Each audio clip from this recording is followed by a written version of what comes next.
শ্রীচরণ কমলেশ। আজ 15 বছর আমাদের বিবাহ হয়েছে।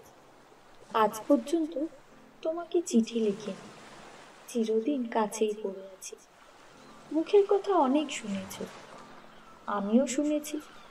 চিঠি লেখবার মতো ফাঁকটুকু পাওয়া যায় না। আজ আমি এসেছি তীর্থ করতে, শ্রীক্ষেত্রে। তুমি আছো তোমার আপিসের কাজে।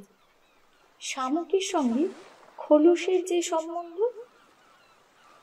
কলকাতার সঙ্গে তোমার তাই, সে তোমার দেহ মনের সঙ্গে এঁটে গিয়েছে। তাই তুমি আপিসে ছুটির দরখাস্ত করলে। বিধাতার তাই অভিপ্রায় ছিল, তিনি আমার ছুটির দরখাস্ত মঞ্জুর করেছেন।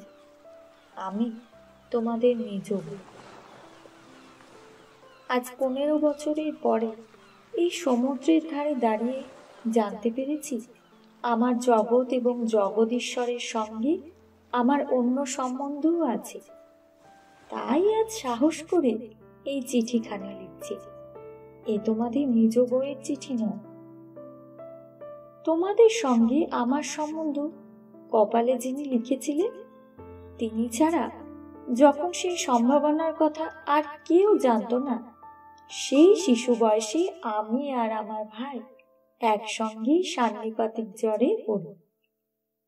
আমার ভাইটি মারা গেল, আমি বেঁচে উঠল।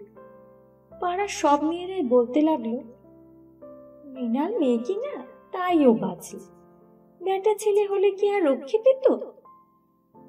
চুরি বিদ্যাতে জম পাকা, দামি জিনিসের পরেই তার লোভ।